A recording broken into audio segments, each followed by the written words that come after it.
Bem-vindos e bem-vindas ao Pode Crer na Bíblia. Que bom ter a companhia de vocês. Hoje vamos conversar sobre algo muito importante. Como é que a gente encontra coragem, sabe? Esperança, em meio a tempos que parecem assim bem desafiadores. Vamos dar uma olhada em alguns paralelos bíblicos que falam, dos últimos dias? Exato. Nós analisamos alguns materiais que fazem umas conexões proféticas bem interessantes. E vamos focar hoje em duas histórias principais, basicamente. Isso. Então, bora explorar isso juntos. A ideia é tentar extrair mesmo lições práticas, de força, de confiança a partir dessas histórias, né? Pelo menos como os materiais que a gente viu interpretam. Vamos falar de Sadraque, Mesaque e Abednego, lá em Daniel capítulo 3. Uma história incrível. E os paralelos que apontam com o Apocalipse capítulo 13. E também, claro, a jornada dos primeiros cristãos. Serve como um guia, né? Sim, com certeza. E o que é fascinante aqui, sabe, é essa perspectiva de que não são só relatos do passado. A análise sugere que ali existem padrões. Padrões que podem, de alguma forma, se repetir, especialmente pensando nesse cenário de eventos finais. Padrões que se repetem. Interessante. E o eixo central de tudo isso, como os textos reforçam muito, é Cristo. Ele mesmo nos diz lá em João, capítulo 14, versículo 1, que o coração de vocês não fique angustiado. Vocês creem em Deus, creiam também em mim. Nossa, direto ao ponto. Pois é, a fé em Jesus é apresentada ali como tipo o antídoto fundamental para a angústia diante do que vem pela frente. Fundamental mesmo. Vamos começar então por Daniel capítulo 3. A história é, muito marcante. 3 jovens hebreus, Eles se recusam a adorar aquela imagem de ouro gigante do rei Nabucodonosor. Mesmo com a ameaça de serem jogados numa fornalha em chamas.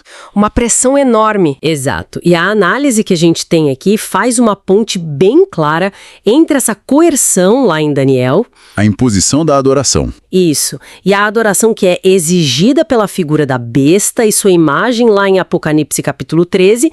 E aqui, olha, a interpretação fica bem específica, Os textos veem a pressão em Daniel 3, simbolizada pela fornalha. Aquele teste extremo. Como uma prefiguração da perseguição e dos decretos que, segundo essa visão, os fiéis poderiam enfrentar no fim. Mencionam até as chamadas leis dominicais, que seriam, assim, leis futuras impondo um dia de guarda contrário à consciência e a tal marca da besta, Entendida como um sinal de submissão a esse poder contrário a Deus. É uma leitura bem direcionada. E a resposta dos jovens? Daniel capítulo 3, versículos 16 a 18. Aquilo é um modelo de fidelidade. Eles falam para o rei: olha, o nosso Deus pode nos livrar, mas mesmo que ele não nos livre, fique sabendo, ó rei, que não vamos servir seus deuses nem adorar a imagem de ouro que você levantou. Que coragem! Boa confiança absurda. Total. Mesmo diante da morte certa, E aí vem o livramento na fornalha, com a aparição daquele quarto homem. O próprio rei Nabucodonosor descreve como alguém semelhante a um filho dos deuses. Isso é interpretado como um símbolo forte da presença de Cristo com seu povo, protegendo-o nas dificuldades finais. Uau! E isso conecta direto com a experiência dos primeiros cristãos, que você mencionou. Sim, eles passaram por poucas e boas, Nossa, perseguições terríveis sob Nero, Décio, Diocleciano, mas as fontes destacam a resiliência deles, a fé que não se abalava. Impressionante! E essa trajetória deles, segundo essa análise, serve de modelo. Prefigura a firmeza que vai ser necessária no tempo do fim. Uma firmeza que, os textos dizem, virá pelo poder do Espírito Santo. Fazem até alusão a Pentecostes e ao que chamam de chuva seródia. Chuva seródia? Isso, seria um derramamento especial do Espírito para capacitar os fiéis nesse período decisivo. Pensando nessa resiliência toda, como é que essa experiência lá dos primeiros cristãos, tão antiga, ainda pode nos guiar hoje, segundo essa visão? Olha, a análise sugere que o desafio central é o mesmo no fundo. É a pressão para ir contra a própria consciência, E a necessidade de ter uma fé que se mantém firme, não importa o que aconteça lá fora. Entendi. As táticas mudam, mas o princípio é o mesmo. Exatamente. As táticas de perseguição podem ser diferentes, mas a necessidade de confiar em Deus, na força dele, isso não muda. Os primeiros cristãos acharam força na comunidade, na oração, na esperança da volta de Jesus. E os textos apontam que esses são os mesmos pilares vitais para hoje. Faz muito sentido. E as palavras de Jesus que os materiais destacam trazem um conforto, né? Lá em João capítulo 6, versículo 20, no meio daquela tempestade no mar, Jesus chega andando sobre as águas e diz para os discípulos: "Sou eu, não tenham medo." A presença dele acalma tudo.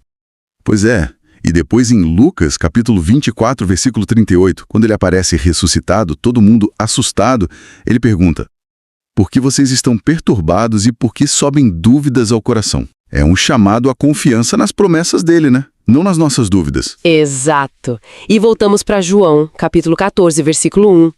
"Que o coração de vocês não fique angustiado. Creiam também em mim. A fé nele como caminho para a paz." Então, assim, a mensagem que fica dessa análise toda é: podem vir cenários difíceis, sim, mas a fonte da coragem, da paz, está na confiança firme em Cristo. Perfeito. A base é essa. E para construir essa confiança no dia a dia, né? Falando nisso, tem o projeto Reavivados por Sua Palavra.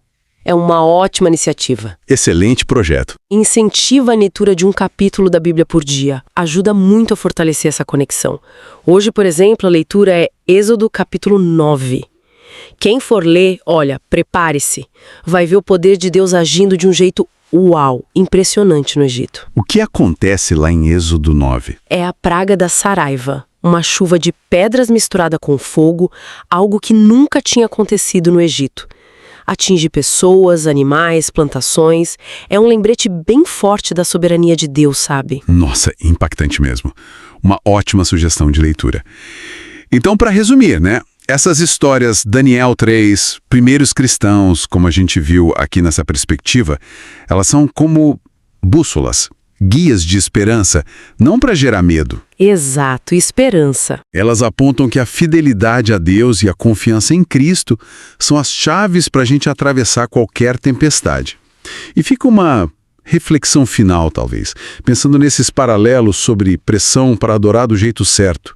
Que imagens ou sistemas, hoje em dia, talvez de forma bem sutil, competem pela nossa lealdade principal, tentando desviar a adoração que é só de Deus?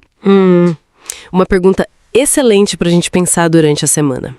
Olha, muito obrigada pela audiência aqui no Pode Crer na Bíblia. Foi ótima essa conversa. Gostaram dessa análise? Então, por favor, não esqueçam de curtir este vídeo, compartilhem com quem vocês acham que pode gostar também e o mais importante, inscrevam-se no canal Pode Crer na Bíblia para não perder nenhuma das nossas futuras explorações da palavra. Isso mesmo, a inscrição ajuda demais a gente a continuar. Ajuda muito, ativem o sininho das notificações também para ficar por dentro de tudo, juntem-se à nossa comunidade.